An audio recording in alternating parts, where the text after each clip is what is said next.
Bonjour à tous, je m'appelle Julien Pellabert et je suis négociateur professionnel. Mon métier est de former, d'accompagner, d'assister des entreprises ou organisations à la conduite de leurs négociations les plus sensibles et les plus complexes.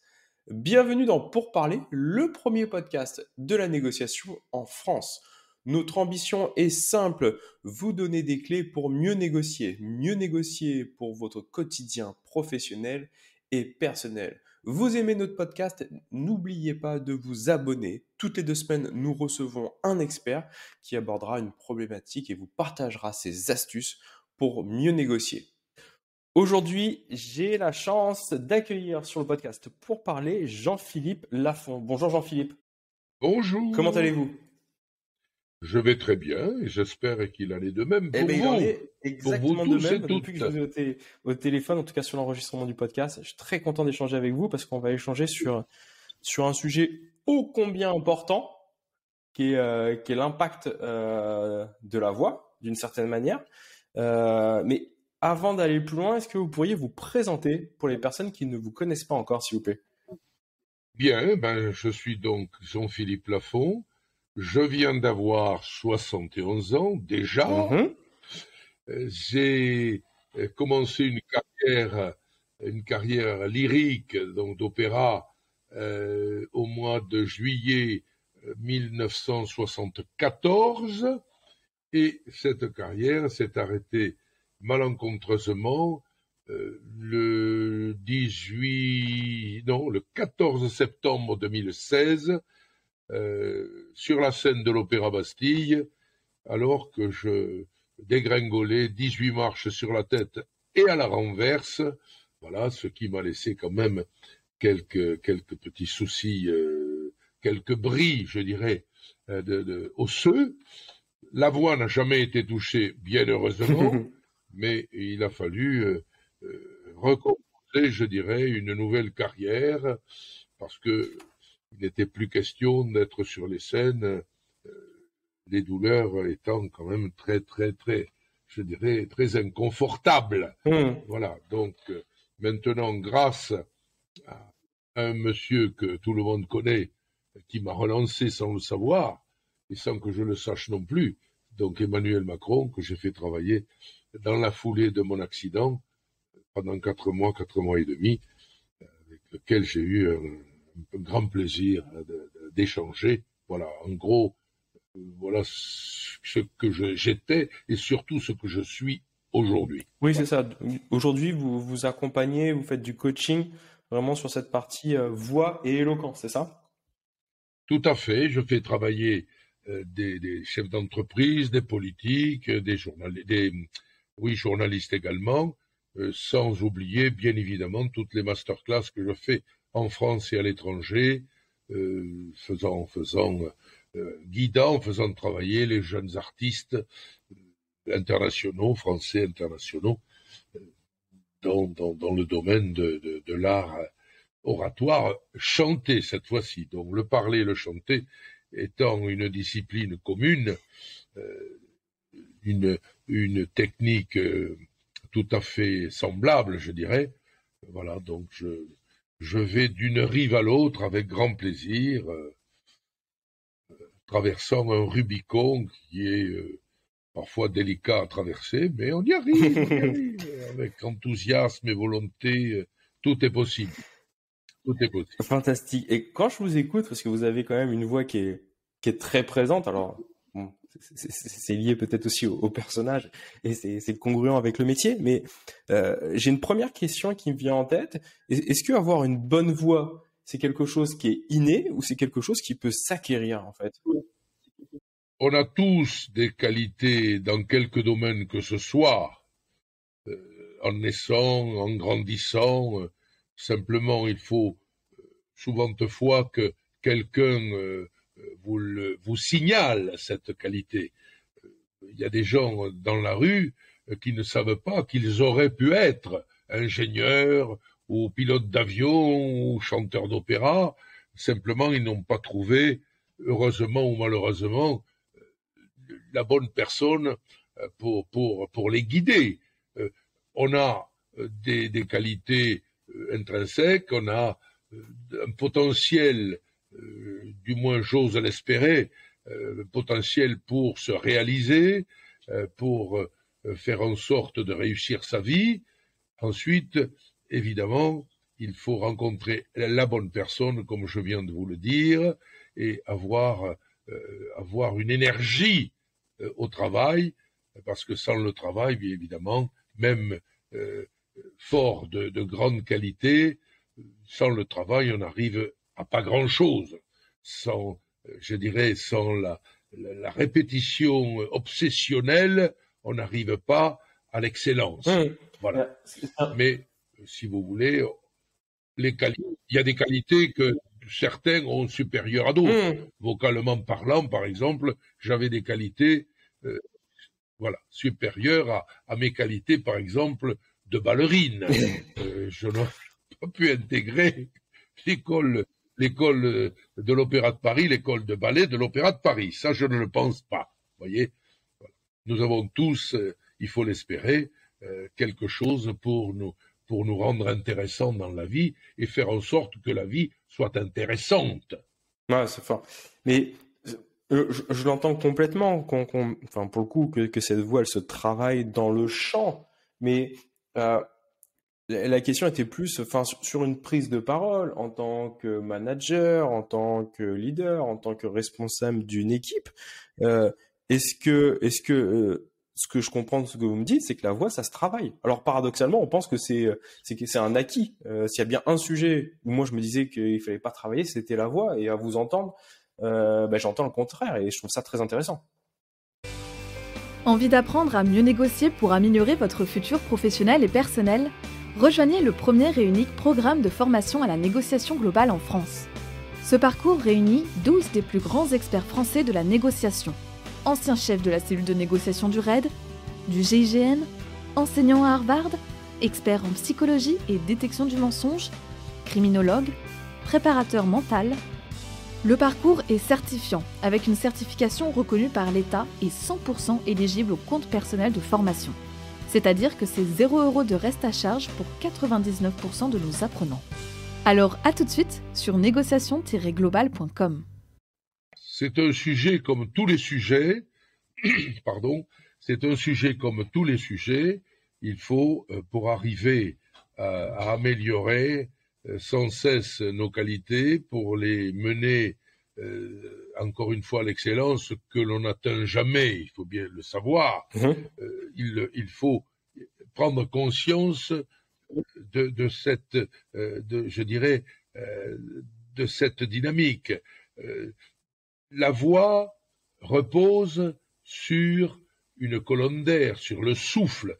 Si l'on ne travaillait pas, tout le monde parle de la voix,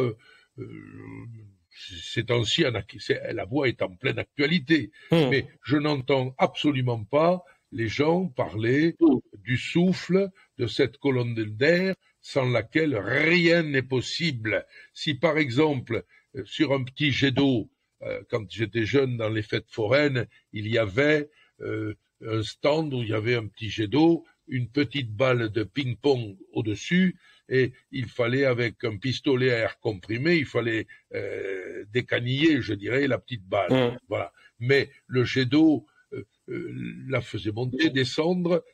Si vous coupiez le jet d'eau, que croyez-vous qu'il arrivait? Il arrivait que la petite balle de ping-pong tombait. Si vous n'avez pas ce jet d'eau, si vous n'avez pas cette colonne d'air qui soutient votre voix, qui envoie de l'air sur les deux petites cordes vocales qui émettent un son, eh bien, la voix ne sortira pas, ne sera pas projetée. Si elle pourra l'être par le forçage, si je peux me permettre, comme ça, là, vous voyez, là je force pour essayer de parler plus fort et tout. Mais si je continue comme cela, dans 3 minutes, j'ai plus de voix. C'est une pratique tout à fait négative. Voilà, donc le souffle. Ensuite, prendre conscience que la voix se fait entendre par des sons qui créent des mots, qui créent des phrases, Et donc, il faut se dire que les mots sont confectionnés de consonnes et de voyelles, la consonne étant la tractrice du mot et la voyelle étant la chair du mot, la beauté du mot, la rondeur du mot. Alors évidemment, si vous parlez comme ça tout à l'heure, sans avoir une dynamique des lèvres et de la langue, on ne comprendra rien du tout à l'affaire, voyez-vous. Voilà. Et puis aussi, se dire que quand on parle, quand on exprime des phrases, il y a la ponctuation qui va avec. Et c'est par cette ponctuation que l'on reprend son souffle, ni trop peu. C'est comme cela, dans la ponctuation, que l'on se recharge en énergie et que l'on recharge en énergie les gens qui vous écoutent, n'est-ce pas? Et n'oublions pas aussi ce qui fait partie de la ponctuation, des silences. La parole est d'argent, le silence est d'or. Et il se dit beaucoup de choses dans les silences. Les silences font partie intégrante de la voix. Passionnant. Je vais revenir sur cette première dimension qui était la partie colonne d'air, souffle. Comment est-ce qu'on peut travailler ça, nous, dans un quotidien?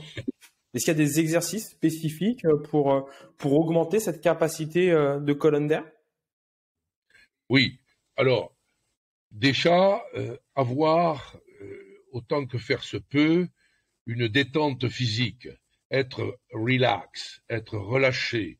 Quand on est tendu, on use, malencontreusement d'ailleurs, mais on use de souffle, on use d'une énergie négative. Donc, essayez, et moi je donne le conseil le matin quand on se douche, de prendre 1 ou 2 minutes pour, sous l'eau chaude qui vous coule sur l'échine, pour essayer de dégager les épaules, de faire des petits ronds avec les épaules, de faire des petits ronds avec le cou, la tête, en arrière, en avant, d'essayer vraiment de trouver une position que l'on a perdue durant la nuit d'ailleurs, où on s'est peut-être endormi dans des positions inconfortables.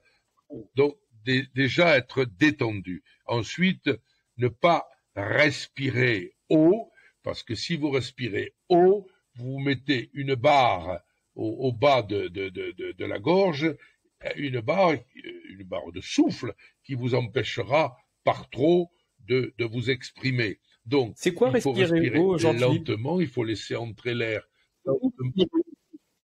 C'est-à-dire respirer haut, c'est quand vous prenez une grande bouffée d'air, n'est-ce pas, et que vous levez les épaules, et que vous respirez par la bouche, et que vous emplissez vos poumons par le haut. Alors que, en laissant entrer l'air par le nez, évidemment, ça serait plus facile si j'étais à côté de vous à l'instant, de laisser entrer l'air sans forcer, sans tirer dessus, laisser entrer l'air, ni trop peu, et l'air pour faire en sorte que le bas des côtes s'écarte, n'est-ce pas? Parce que si vous voyez une photo d'un poumon, les arrivées d'air, les branchies, si je peux m'exprimer ainsi, se situent au milieu du poumon et vers le bas des poumons. Et il n'y a pas d'arrivée d'air dans les poumons en haut des poumons. Donc, si vous voulez regarder un soufflet, un petit soufflet de cheminée, n'est-ce pas? Vous l'ouvrez lentement, vous l'ouvrez pas à le déchirer, n'est-ce pas? Vous l'ouvrez lentement et vous voyez que c'est le bas de cet instrument qui s'écarte, comme s'écartera le bas des côtes, n'est-ce pas? Laissant entrer l'air. Encore une fois, ne prenons pas trop, n'aspirons pas trop d'air. Ça n'a aucun intérêt de s'emplir les poumons d'air à profusion, je dirais, voyez, parce qu'il y a encore une fois la ponctuation qui est là pour vous permettre de vous recharger par les virgules, par les points, par les silences et par toute forme de ponctuation, point d'interrogation, où on attend la réponse à une question, point d'exclamation et tutti quanti, voyez. Je comprends. Donc en fait, le risque, le piège, si je voulais augmenter ma colonne d'air, ça serait de vouloir forcer cette respiration d'eau vers le haut pour augmenter cette colonne d'air, en fait, ce que vous me dites, c'est qu'il faut être davantage dans la mesure de sa respiration pour garder le contrôle sur cette colonne d'air et sur ce souffle. Il faut être, je dirais, naturel. Là, nous sommes en train de parler, par exemple, mais avant que vous preniez la parole, vous ne vous dites pas, bon, je vais parler, je vais respirer. Alors, je respire, et puis après, je parle. Vous faites ça naturellement. Oui. Vous faites ça naturellement, et il faut, quand l'on parle à la tribune, quand l'on chante sur une scène d'opéra, évidemment qu'il faut avoir travaillé la chose, je dirais, suffisamment avant, et suffisamment pendant des années, parce que il faut quand même pas mal de temps pour que ça devienne réflexe, tout cela. Donc, pour être prêt, et prêt à parler, prêt à chanter, prêt à marcher, prêt à vivre, quoi, en définitive. C'est le monsieur ou la dame qui est sur son estrade, face à un auditoire, bon, il a un parcours vocal à faire pendant le temps de son discours, mais c'est une façon d'être, c'est une façon de vivre, comme quand il ira ou elle ira prendre son déjeuner, quand elle ira se coucher, la respiration continuera à être, donc tout ça doit être naturel, n'est-ce pas? Mais il faut avoir conscience que c'est la partie absolument obligatoire pour ne pas s'étouffer, pour ne pas étouffer les gens qui vous écoutent, n'est-ce pas? Donc prenons notre temps. Et évidemment, quand les gens parlent trop vite, eh ben, qu'est-ce qu'il arrive? C'est qu'ils oublient de respirer, c'est qu'ils font fi, n'est-ce pas, de cet outil de travail, et donc ils s'étouffent, les fins de phrases ne sont plus soutenues, le dernier mot, on ne l'entend pas, souvent de fois ce dernier mot est le plus important, et donc arrive très très vite l'incompréhension de l'auditoire, et de là, évidemment, le fait que l'auditeur, le monsieur ou la dame qui parle, l'orateur devient inintéressant, et on coupe absolument le contact avec lui ou avec elle, bien sûr. Oui, ce que vous dites, en fait, c'est que la voix, c'est ce lien entre les mots qui sont exprimés par notre interlocuteur et nous qui les écoutons, et qu'importe la qualité du message, si la voix n'a pas cette portée, on va y perdre en impact sur notre communication. Alors, évidemment, je vous parle de la portée, je dirais, technique de la voix. Il y a aussi la portée, je dirais, émotionnelle, intelligente. Les mots que l'on prononce doivent évidemment faire mouche. Et dans un premier temps, la personne qui va parler se devra de connaître absolument bien, et plus que bien, le discours, tout ce qu'elle aura à transmettre. Il ne faudra pas que l'auditoire ressente des trous dans son allocution, je dirais. Il faut connaître très bien son sujet pour faire en sorte que les gens aient confiance en vous. Voilà, ça c'est la première des choses. Et la deuxième, pensez que le mot, la traduction littérale d'un mot ne suffit pas. Le mot doit influencer les gens qui vont le prendre d'une façon ou d'une autre, différemment, mais il faut que ce mot crée un contact d'intelligence pour que les uns et les autres suivent la personne, autant que faire se peut, suivent la personne qui en définitive, qui parle. Pourquoi? Pour être entendue, pour être comprise et pour être suivie, à des fins très très souvent politiques et commerciales. Voilà. Donc, ne pas parler trop vite, ne pas trop dire de choses, mais dire des choses qui vont rester dans la mémoire de ceux qui nous écoutent, bien évidemment. Ouais, c'est génial. Ce que j'entends, Jean-Philippe, dans ce que vous dites, c'est que d'une certaine manière, et paradoxalement, c'est que pour que la voix se libère dans son discours, on doit maîtriser parfaitement son sujet pour gagner en naturel. Absolument. Évidemment, si vous avez fait des impasses, vous allez essayer de les éviter, mais il faut se dire que l'auditoire est intelligent, il a écouté, ou du moins on peut l'espérer. Puis il sent très très bien quand vous êtes en difficulté. Et puis il se fera un malin plaisir, à vous poser des questions sur des endroits inconnus de vous. Là, c'est la mort du petit cheval. Là, Super. On a parlé de cette notion de colonne d'air, de souffle, dans votre ouvrage avec Voix et éloquence aux éditions Larousse. D'ailleurs, pour la petite anecdote, vous m'avez dit, c'est un ouvrage qui est assez incroyable, assez conséquent aussi, mais que vous l'avez tapé entièrement avec un iPhone, c'est vrai? Absolument. Avec le bout du doigt, parce que moi, devant un ordinateur, tout ça, je ne sais pas m'en servir. Je n'ai jamais su. Parce que, pas que je sois plus intelligent ou plus bête qu'un autre, mais ça ne m'a jamais intéressé du tout. Voilà, j'étais plus dans l'artistique et totalement dans l'artistique, n'est-ce pas? Voilà, donc j'ai pris mon iPhone l'été 2017 et pendant 2 mois, à hauteur de 3 ou 4 heures par jour, il a parce que très souvent, évidemment, comme j'ai des mains assez importantes, bon, ça, on arrive à tout quand on veut. Hein. Ah, mais c'est le message que je vais garder. On peut tout faire quand on veut. C'est incroyable. On peut tout faire quand on veut. On peut presque tout faire quand on veut. Allez. Beaucoup de choses. En tout cas, beaucoup de choses qui dépendent de nous. Et après cette dimension de la colonne d'air et du souffle, vous parlez de timbre et de couleur de voix, de vraiment cette partie qui fait partie de l'architecture vocale. Est-ce que cette couleur de voix, c'est quelque chose qui se travaille? Je vous pose la question parce que quand je regarde des séries étrangères, enfin surtout aux États-Unis, j'ai l'impression, alors dites-moi si je me trompe, mais que les acteurs ou les comédiens anglo-saxons ont des voix qui sont très graves, qui sont très imposantes, un peu comme la vôtre, et qui sont très agréables à écouter chez les hommes, j'entends.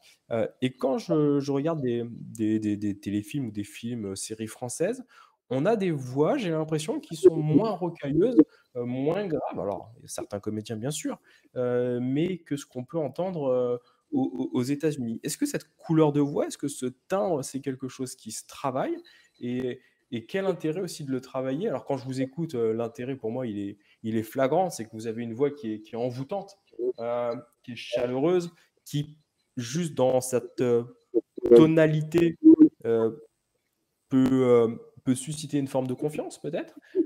Donc, ouais, cette question, est-ce que la couleur de voix, le timbre, ça se travaille et comment, quel intérêt pour vous? Est-ce que quand on est une femme, ça se travaille aussi également? Parce que là, je parle pour une voix d'homme, mais est-ce que pour les femmes, comment on pourrait le travailler? Moi, toutes les questions que j'ai. Oui. Et encore une fois, travail, bien évidemment. Alors, il faut savoir que le médium d'une voix, médium grave d'une voix, c'est la partie la plus belle chez tout un chacun, chez qui que ce soit. C'est la partie la plus belle, la plus ronde, la plus charnue de la voix. Je me parle comme ça, là. Vous entendriez quelqu'un qui est très énervé et puis qui parle à une hauteur qui est relativement agréable. Hein? Tu vois, Julien, moi, si je vous parle très comme ça, vous direz, bon, il a peut-être encore des restes de Covid, il est un petit peu fatigué, ça marche pas très bien. Donc, il faut essayer, autant que possible, de travailler le centre de sa voix. C'est à partir de là que l'on va améliorer la qualité un tout petit peu plus haut, un tout petit peu plus bas, dans l'échelle de sa voix, ce qu'on appelle chez nous la titure de la voix. Donc, c'est à partir du centre névralgique, je dirais, du nœud, du focus central de sa voix que vont se développer toutes les couleurs qui vont donner la grâce de sa force, sa violence. Et voilà. C'est comme un peintre devant sa toile. Il a une palette avec des X couleurs et il ne peint pas sa toile avec une seule couleur, n'est-ce pas? Bon, nous avons un grand amour pour Monet, ma femme et moi. Ma femme qui est peintre, Martina Della Rocca, qui marche très bien d'ailleurs au demeurant. Voilà, donc si vous voulez, la voix est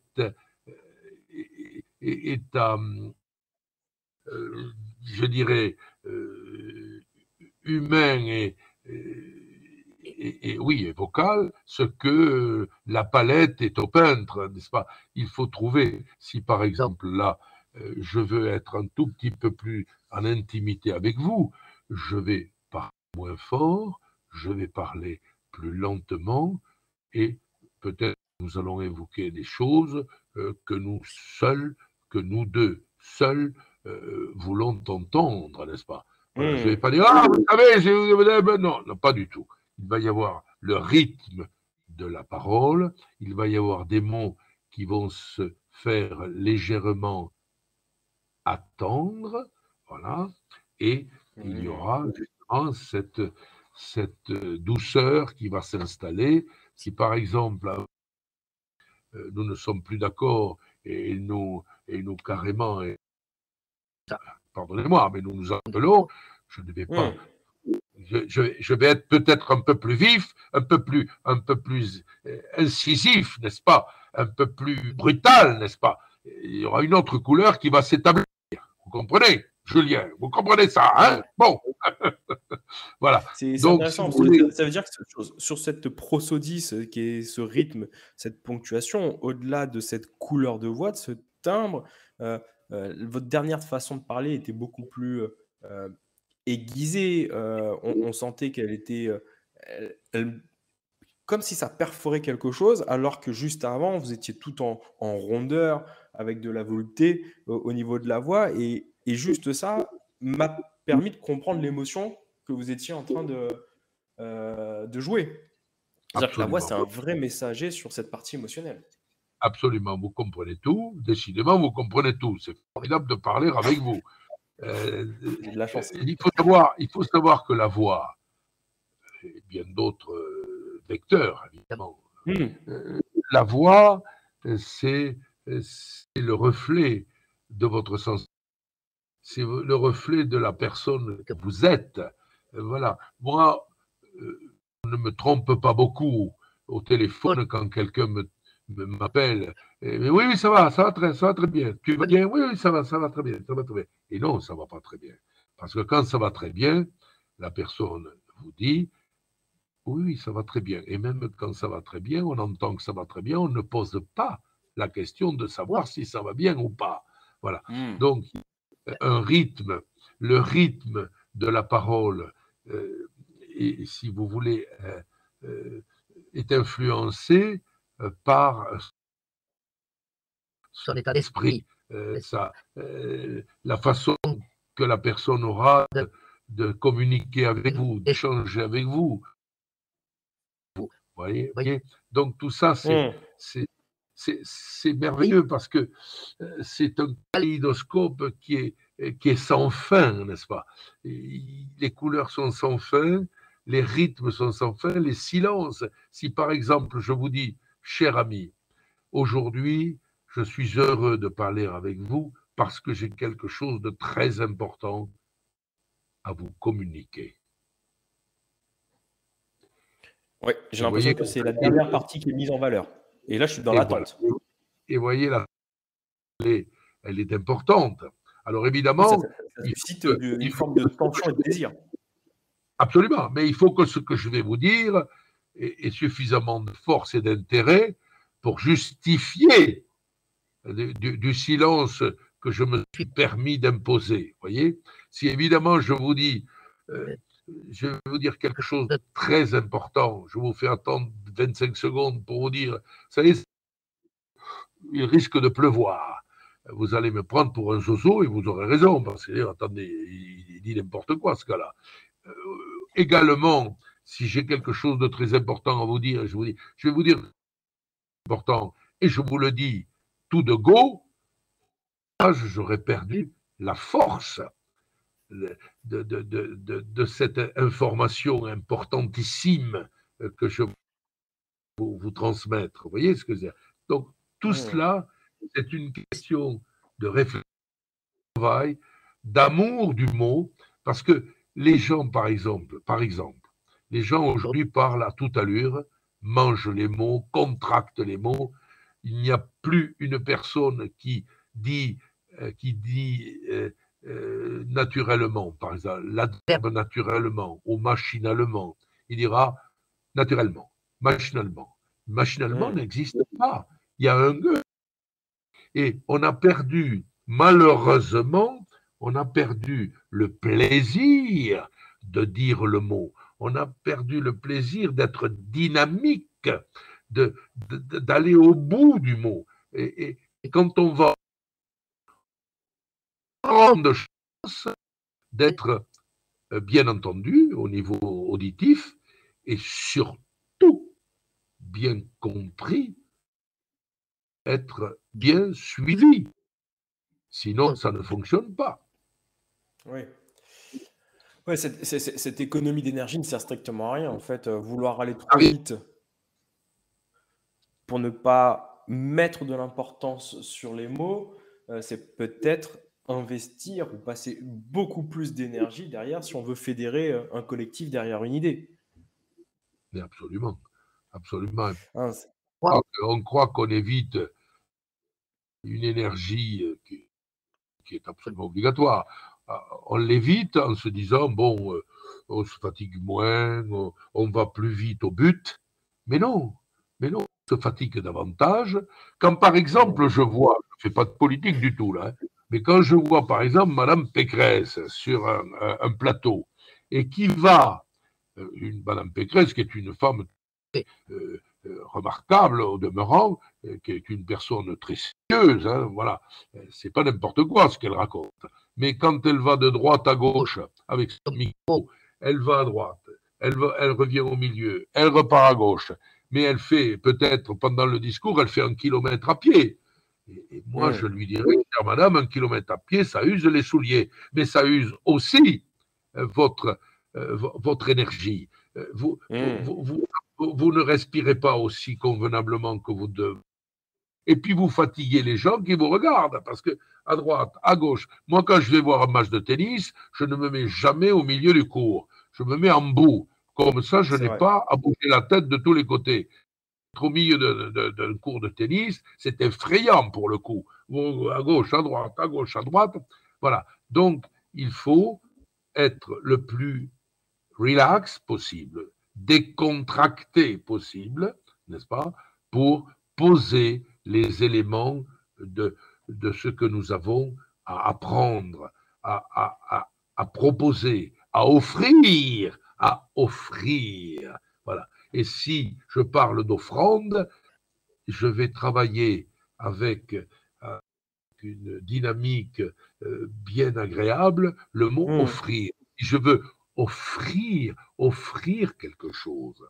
Eh bien, les 2 F et le R vont me permettre de donner et d'offrir et de partager avec la personne que je veux honorer et à laquelle je veux donner quelque chose, une offrande. Si je veux offrir quelque chose, offrir, ça ne veut rien dire. Je vais vous offrir quelque chose. Mais vous n'usez pas du mot. Oui. Vous passez par-dessus et vous n'avez pas la chance, justement, d'avoir ce plaisir de rentrer dans le mot pour, justement, le faire exploser et qu'il soit entendu, compris, apprécié des gens. Il vaut mieux en dire beaucoup moins, encore une fois, et que ce que vous dites reste dans la mémoire collective, que de dire beaucoup de choses comme ça, et à la fin, qu'est-ce qu'il a dit? Bon, je ne sais pas. mais qu'est-ce qu'il a parlé? Oh là là, ça, il en a dit. Et c'est génial. En plus, dans votre façon de parler, quand j'entends, c'est-à-dire que vous pouvez donner de l'importance à un mot plus particulièrement qu'à un autre, même si on construisait la même phrase. Quand vous parlez de plaisir d'entrer dans le mot, ça peut être compris différemment que cette notion de plaisir d'entrer dans le mot. Et donc, ça veut dire qu'on peut jouer sur une phrase qui est haute en couleurs, qui est quasiment en 3 dimensions, et on peut appuyer là où on le souhaite, de ce que j'entends. Décidément, cher ami, vous comprenez tout, vous. Hein. C'est vraiment un Vous êtes plaisir. un bon pédagogue. Non, mais c'est quand même un grand plaisir de partager avec vous, parce que ça y est, vous avez compris. Ouais. Vous n'aurez jamais besoin de moi, ça. J'en suis persuadé. Vous voyez ce que je veux dire?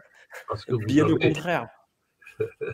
Non, je trouve que vous êtes tout à fait remarquable, et dans vos questions, et puis dans votre écoute. Je vous en remercie d'ailleurs.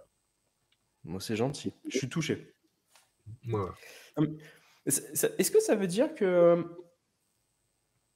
quand j'ai préparé en amont mon discours, je sais sur quoi je souhaite insister? Dans ce cas-là, une fois que j'ai gagné sur ce naturel, sur ma colonne d'air, une fois que j'ai conscience de cette couleur de voix, je peux aborder une nouvelle notion technique qui est vraiment cette volonté d'insister plus particulièrement sur certains mots ou de les faire redonder sur des sonorités qui vont ancrer dans la mémoire le message que je veux transmettre. Oui, de là, évidemment, une préparation très, très, très, très pertinente, une préparation en amont d'une intervention, parce que prendre la parole devant un auditoire, même de prendre un auditoire commence à une personne. Hein. Aujourd'hui, vous êtes mon auditoire et je suis le vôtre quand vous me posez une question. Donc, il faut préparer son affaire, et si vous la préparez d'une très jolie façon, vous pourrez vous éloigner d'autant du mot que vous aurez écrit, de la phrase que vous aurez écrite, et vous pourrez improviser, ce que fait Emmanuel Macron d'ailleurs très très bien. Il improvise impeccablement. À l'époque, il lisait moins bien parce que malheureusement, on lui donnait les discours trop souvent au dernier moment, n'est-ce pas? Et voilà. Mais quand il se permettait de poser le papier, comme il connaissait les sujets parfaitement, et qu'il les improvisait, qu'il parlait aux uns et aux autres, les ressentant comme ayant envie de se libérer, je dirais, de l'écriture un peu sévère d'une phrase seulement lue, n'est-ce pas? Voilà, tout ça part évidemment d'une préparation bien avant, et sans laquelle évidemment ça ne fonctionne pas. Encore une fois, le travail, comme dit l'autre, c'est la santé, mais rien faire, c'est la conserver. Ça, c'est complètement faux. La deuxième partie de la phrase, c'est faux. Voilà. Travail. Comme disait Louis Jouvet à une comédienne, mademoiselle, premièrement, travail. Deuxièmement, travail. Troisièmement, travail. Ensuite, vous êtes prié d'apporter votre âme. Voilà.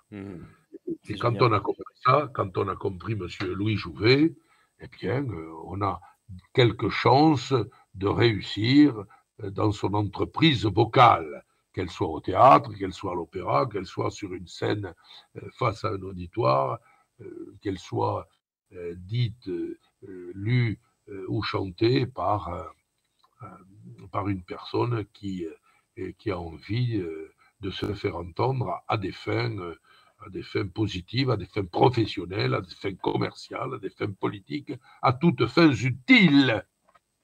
Voilà.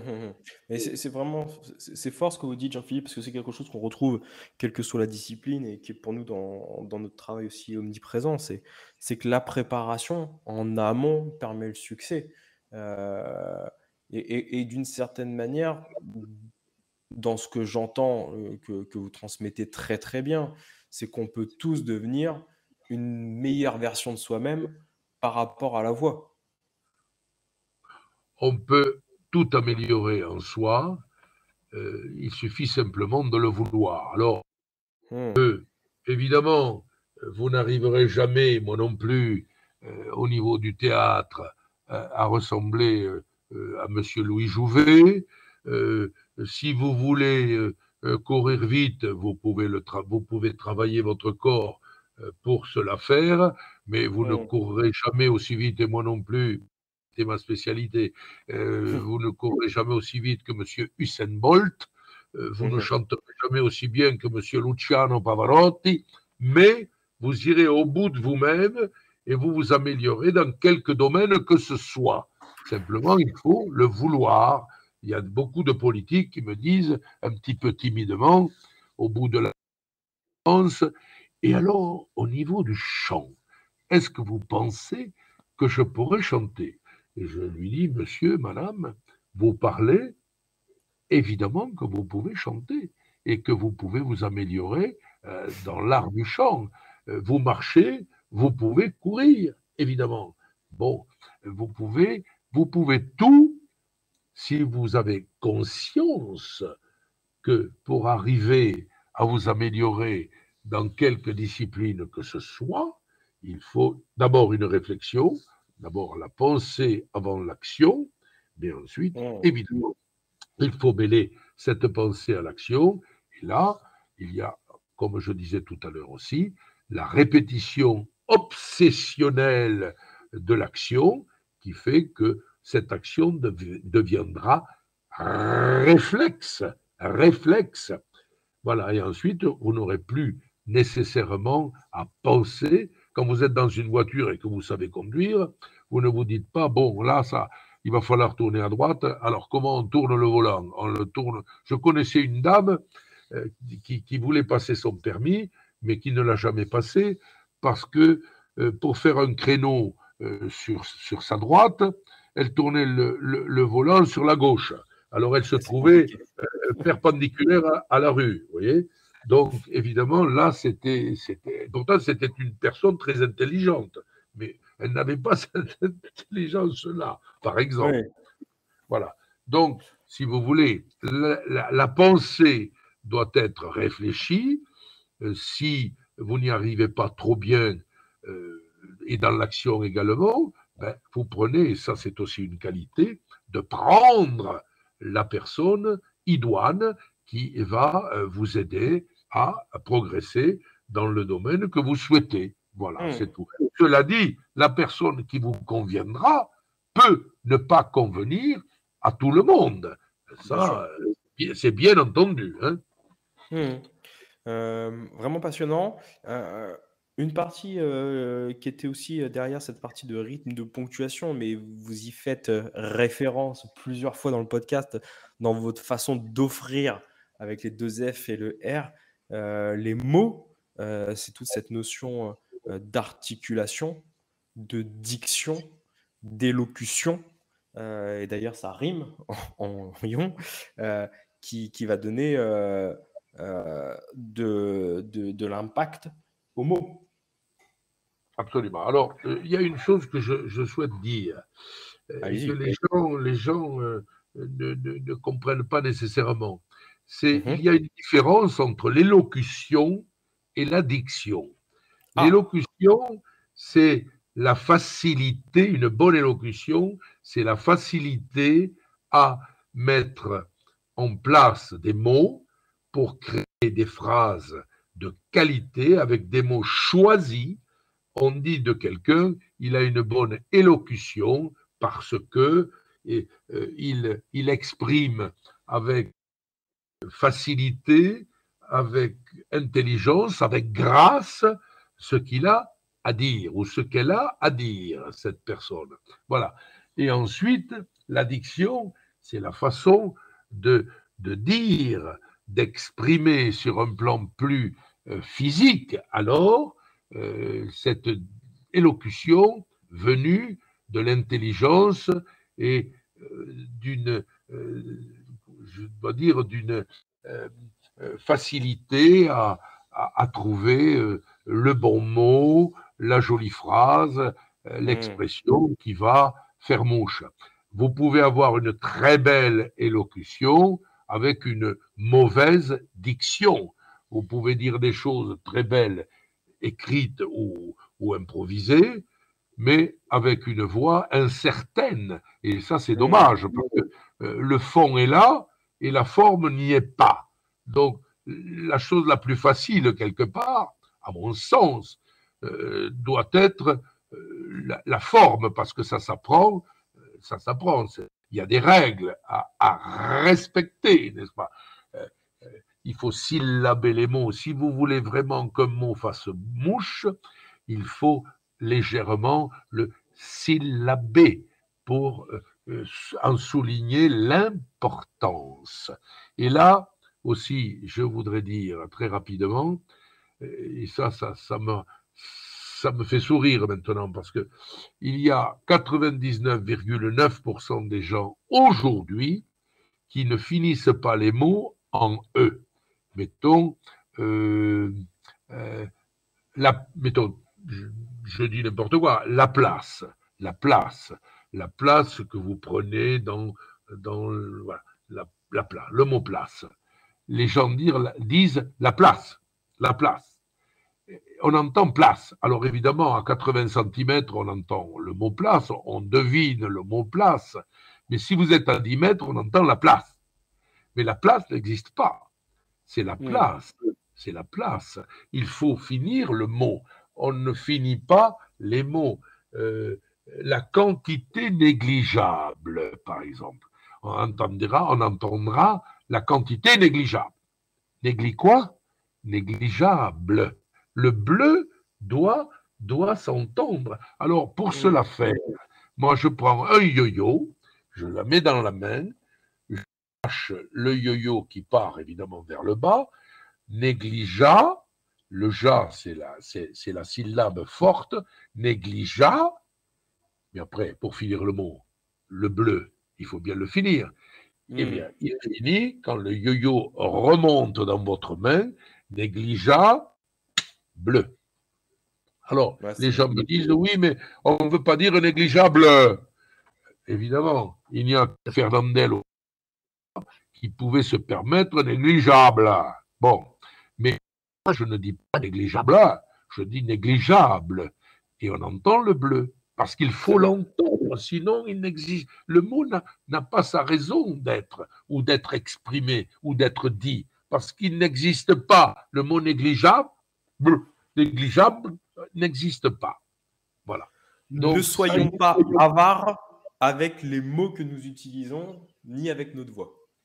Absolument, absolument. Et puis bien soutenir la phrase jusqu'au dernier mot. Parce que, encore une fois, je vous l'ai dit tout à l'heure, le dernier mot, très, très, très, très souvent, pour ne pas dire toujours, est le mot le plus important de la phrase. Et si on ne l'entend pas, la phrase n'a plus aucune raison d'être ou d'avoir été dite. Vous comprenez ? Et de toute façon, la phrase n'a de raison d'être que parce qu'elle est entendue par son interlocuteur. Absolument. Absolument. Ne pas accélérer quand ça n'a pas de sens, quand ça n'a pas d'intérêt. Alors évidemment, dans un discours, tout n'est pas de la même essence, tout n'est pas aussi important. Dans une phrase, les mots importants sont les verbes d'état, les verbes d'action, les sujets, évidemment. Il faut savoir qui fait quoi, qui dit quoi. Mais les conjonctions de coordination, quelques adverbes, tout cela, les articles définis, indéfinis, font que la phrase est en bon français ou en bonne langue si on parle une autre langue. Mais on ne doit pas dire tous les mots de la même façon, avec la même intensité. Et c'est pour ça qu'à l'opéra, très, très souvent, malgré la belle voix qu'ont certains, chantant tous les mots pareils, certains donc, ou certaines en deviennent lassants parce qu'il n'y a pas de couleur, il y a une couleur générale, une seule couleur générale qui fait que, bon, quand on a entendu que la voix est belle, bon, elle est belle. Bon, mais si elle n'est que belle, je préfère une voix moins parfaite, mais qui est soutenue par cette colonne d'air, dont on ne parlera jamais assez, et soutenue aussi par une volonté dramatique, une volonté de des choses d'une façon savante, originale et Passionnant. Donc l'intention et la volonté d'animer cette voix est quelque chose d'important. non, pas cette voix. Vous voyez, cette voix. Vous n'avez pas dit le te. Cette voix, vous avez dit C-E-T. Mais ce n'est pas C-E-T, c'est féminin. Cette voix. Et pas cette voix. Cette voix. Vous voyez? Ah, c'est passionnant. Non, Ah passionnant. oui, vraiment, vous savez, et puis on en arrive ensuite à aimer davantage. Non pas parler pour se faire remarquer, pour que les gens disent oh là là, celui-là, celle-là, tout là là. Non, non, non. Mais c'est beaucoup plus profond que ça. On en arrive à aimer parler pour partager avec autrui et pour que tout le monde soit content et pour que tout le monde trouve son compte, n'est-ce pas? Parce que parler, pour ne rien dire, il vaut mieux se taire. Donc, si vous parlez à un auditoire, c'est bien parce que vous avez quelque chose à échanger ou à apprendre à des fins aussi personnelles, n'est-ce pas? Peu de gens parlent pour uniquement pour donner et rien recevoir. Bon, bien entendu, il faut que ça soit dans les deux sens, cette affaire. Passionnant, Jean-Philippe, passionnant. On arrive sur la fin de notre podcast. J'ai l'habitude de poser une question à tous mes invités. Et donc, je vais vous la poser. Vous n'allez pas y déroger. C'est si le Jean-Philippe d'aujourd'hui devait rencontrer le Jean-Philippe d'il y a 20 ans, 30 ans ou 40 ans, quel est le conseil que vous lui donneriez à ce Jean-Philippe il y a 20, 30 ou 40 ans? De regarder, d'écouter davantage tout ce qui se passe en lui et surtout autour de lui. Et de choisir, et ça c'est la chose la plus difficile, de choisir là où les personnes, mais peu de personnes, la personne qui va vous mener comme une mariée à la messe, qui va vous mener vers la lumière quelque part. Et moi là, en finissant, je voudrais louer une fois encore Denise Duplex, qui a été depuis 51 ans, je l'ai rencontré à 20 ans, qui a été mon coach, qui a été une très jolie chanteuse. Si vous cliquez Denise Duplex, vous l'entendrez chanter, qui a 95 ans bientôt, et qui a été l'âme, une de ma vie, n'est-ce pas, avec ma maman et mon épouse Martine, qui est formidable avec les ordinateurs et bien d'autres choses. Et qu'on remercie. Et devant sa toile, voilà. Donc, vraiment, de ne pas se tromper de cible quand on tend la main à quelqu'un et que ce quelqu'un accepte de vous mener joliment et sans nécessairement grand intérêt personnel. Voilà, c'est ce que je dirais. Écoutez, regardez et en faire son profit. Voilà. Passionnant. Un grand merci, Jean-Philippe, pour le temps Merci. Merci beaucoup. et ce retour d'expérience ô combien si précieux. Merci beaucoup, Jean-Philippe. Quand vous aurez besoin de moi de quelque façon que ce soit, vous saurez me trouver, cher Julien. Voilà. Eh ben, on a tous besoin, je pense, d'un Jean-Philippe Lafont pour aller au bout de soi-même, pour vous citer, au niveau de cette partie voix Voilà. et On éloquence. a, on a aussi besoin d'un Julien pour se faire entendre et pour poser les bonnes questions, cher ami. Merci beaucoup, Jean-Philippe. Bientôt, Merci à vous d'avoir écouté ce podcast pour parler. Je vous dis à dans 2 semaines pour un nouvel épisode de Pour parler, le premier podcast de la négociation en France.